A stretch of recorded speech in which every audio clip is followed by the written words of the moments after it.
What up, my sippers and stoners? It's me, Anna DK, checking in once again. And I'm here with another review of 60 Days In. This is Season 6, Episode 3. Let's get into it.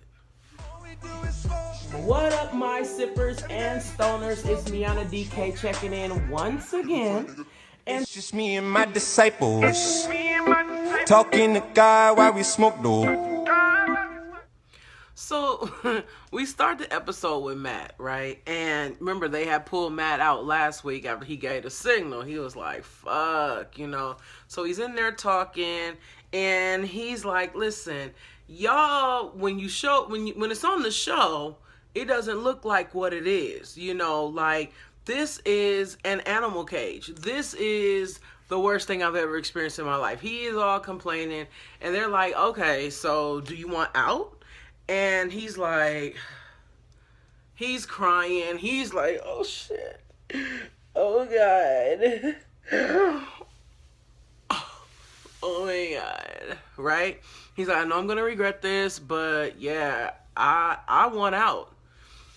So we are 3 episodes in. Sorry, not 3 days. 3 episodes in, and 2 people have already quit. Okay? And everyone that is already in there at some point has given the distress signal within the last 2 episodes, right? So that has me thinking, like, this is a very weird season. They are really exposing the fuck out of this jail, right? So anyway, Matt is like, I'm coming home, I can't make it, yada yada yada. People are gonna laugh at me. They're all gonna laugh at me.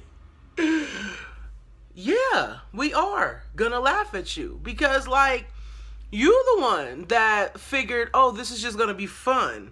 You're the one that figured because another service member got in there and excelled that automatically meant that you were gonna excel. Like, you couldn't even make it past intake. Really, you were showing signs of fatigue at intake. And this really shows you what the legal system, the prison system is like. And y'all can't handle it. But y'all are the first ones that would be okay with sending colored people that don't look like you, to jail for any reason. They're going to a place like that. I'm just saying. So then we go to Ashley, and I like to call her Muffin, okay? I call her Muffin because clearly everybody is so enamored by Ashley, the warden and everyone else. They're so enamored by her. And of course, initially she was Ashley badass. I'm not gonna cry and da da da da da. But within the first 2 episodes, she was already ready to tap. Now here's the thing. Luckily, she's exposing how these women get treated in prison. So, as a cop, wouldn't you think twice about arresting somebody and sending them to jail for some shit that you don't even really know that they did when you know that they go into a place like that? I'm all for Muffin coming in here and experiencing what the prison industrial complex is like. You understand what I mean? Now, in regards to this correctional officer, she's indicative of a lot of the correctional officers. Like, they don't give a fuck about the inmates. Are we under some cloud where we now think that they do? Anyway, so Muffin is like, I'm going to write a letter because this is just not okay. I'm going to fucking tell everybody that, they need to change things right now in this prison. It's not okay. Women are being treated unfairly. Can't believe this. Gonna write a letter. Let me do it. So she writes a letter. Dear Mr. Royal Hampton, I am a woman in the prison industrial complex. This guard is so mean to us and she should be fired. Signed, Muffin. So she sends off this letter. And this is where things get real sketchy to me. Real sketchy, okay? This prison is ran like a fucking circus, okay? Nobody cares about anything. Nobody is doing anything. The doors don't even work. You mean to tell me that the next day somebody came to hear your concern? The next day? No, I don't believe that. I believe that is because this particular situation is TV. I feel like the producers is probably letting them know you probably should hear what the fuck she's saying, and here they come to take her concern. And then he goes on to we got a lot of when she's talking to the guy. So she's talking to the guy, I guess a manager or some shit. Yeah, this lady, da da da da da, and she's like, I'm just the only one that's willing to speak up, but everybody feels the same way. And he's looking at her, and you can tell he was looking at her like her name was Muffin. Listen, I understand you. I've gotten other complaints, and really what he was saying was, I got complaints from black bitches too, not just the white bitches. So now you can't just say it might be a racial thing, and it's not that. She a bitch across the board. That's what he wanted to say. She a bitch across the board, the CO, right? So he's like, I'm gonna see if I can get this done for you. Since when do they talk to women with any respect in the prison industrial complex?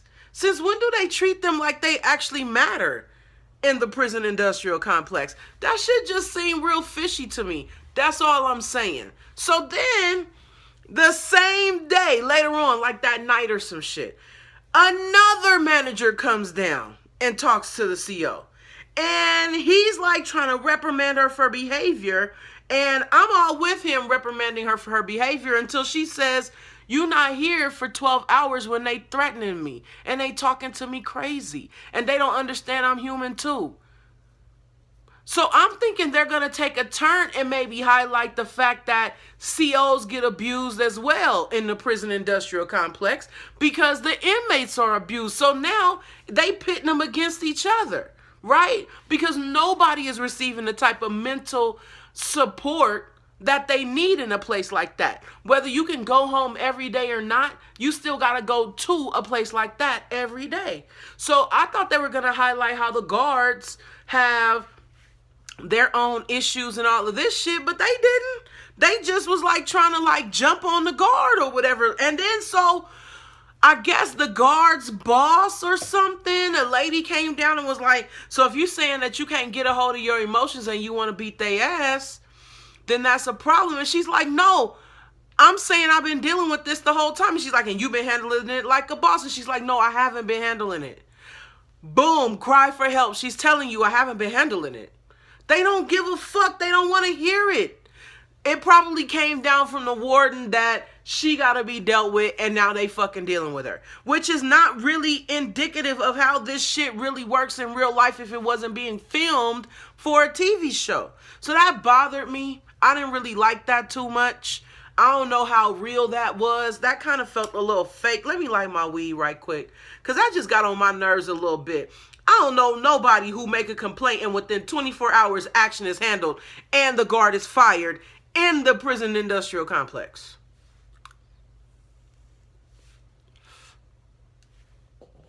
So now we get on Alex. Now they're showing his intake and all of that good stuff.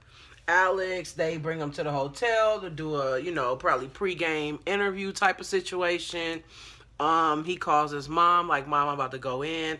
Mom does not sound hopeful. Mom sounds like, listen, babe, you're not going to make it. Mom does not sound encouraging. Mom is like, I wouldn't do it. And, he's like, Mom, just trying to, make it through. Da, da, da. She's like, okay, well. Mom is probably tired of bailing him out all the time. And she don't think he going to make it. Straight up. She don't think he going to make it. I personally think he's going to make it.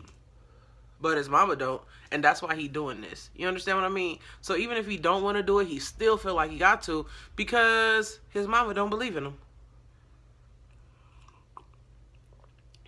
Mommy issues much? Maybe.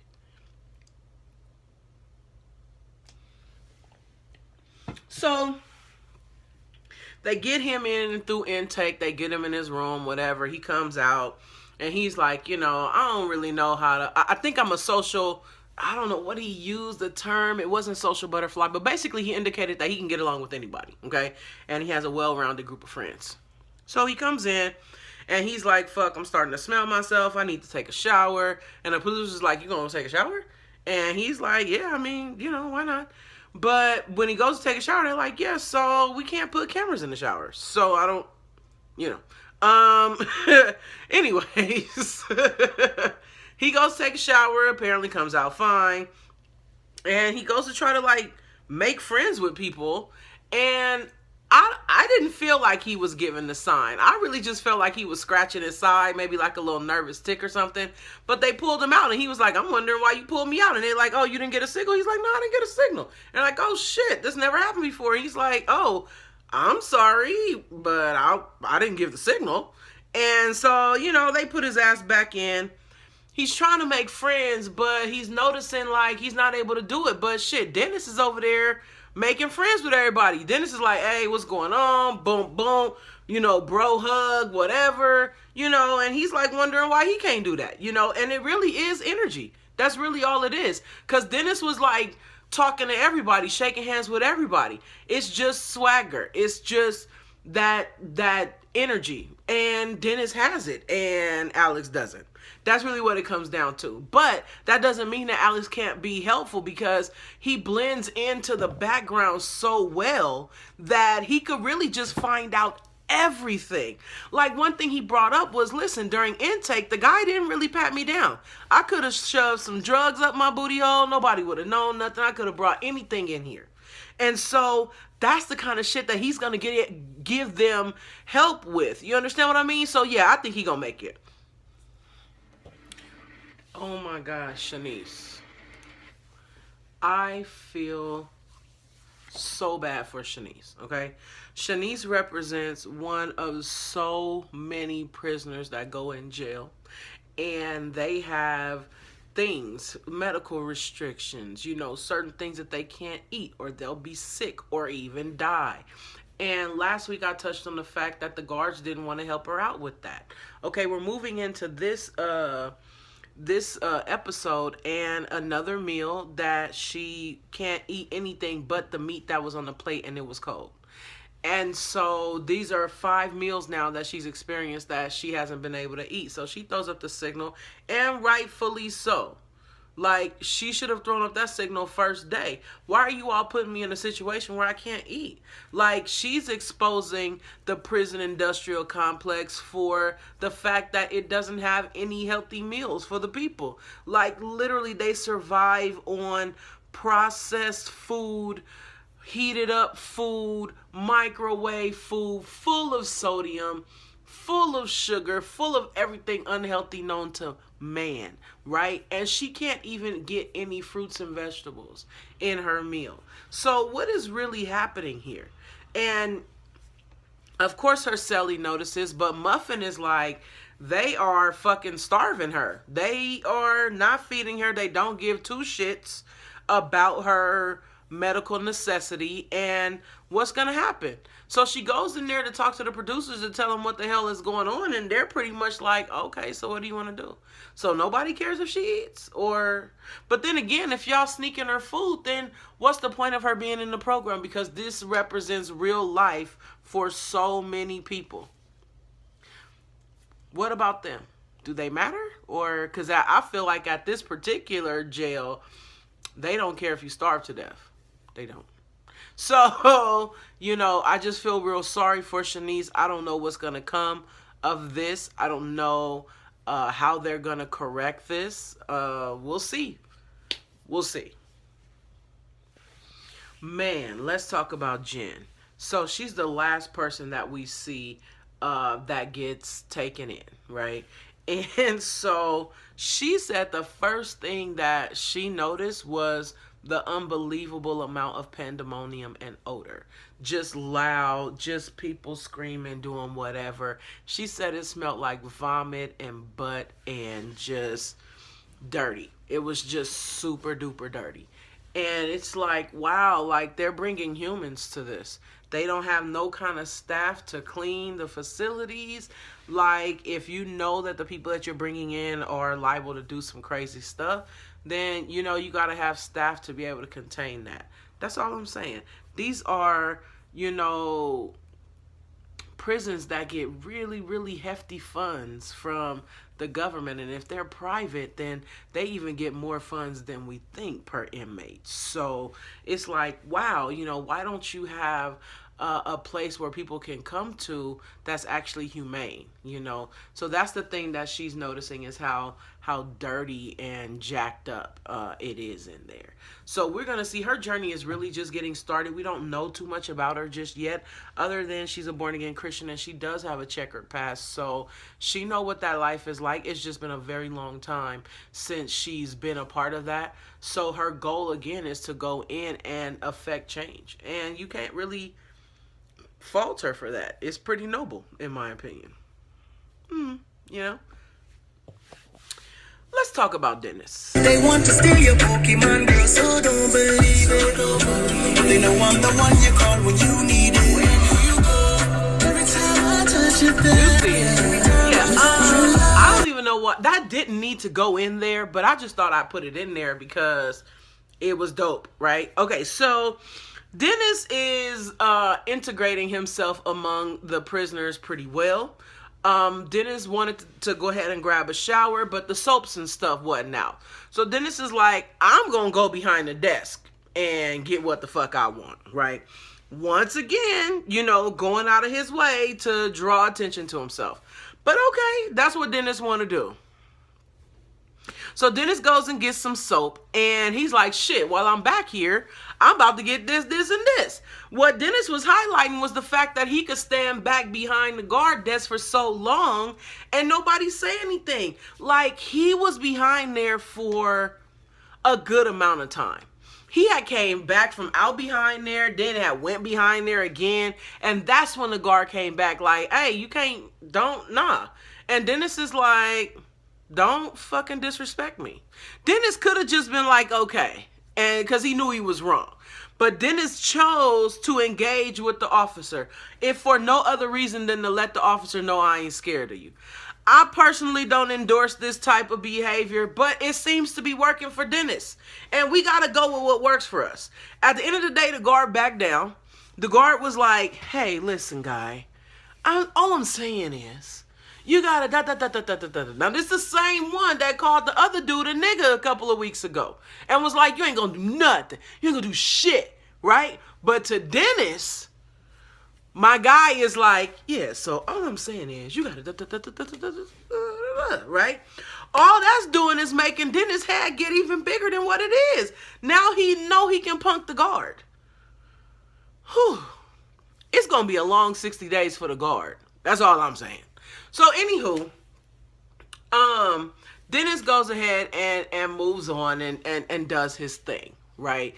And I'm just thinking like, damn, he was right. He is going to take a position of leadership in this motherfucker. He is, right? And it ends with Alex. He's playing ball outside or whatever. And what appears is about to happen is a couple of people is about to like run up on him. I guess he, made a couple of people uncomfortable while he was trying to say hi and introduce himself. So, they about to run up on him. And we're going to see what happens next week. Also, they showed something next week that I was hoping I would never see, but I saw because you generally tend to.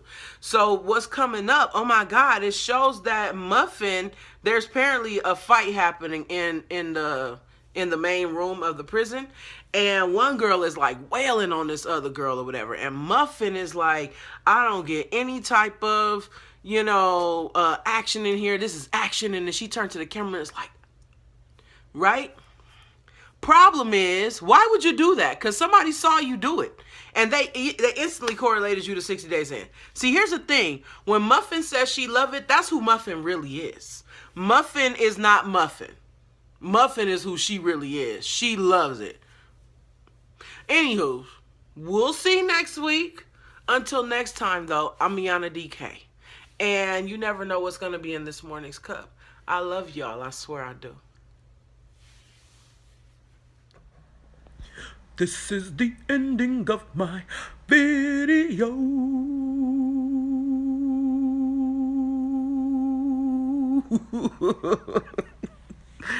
Oh, thank y'all for watching.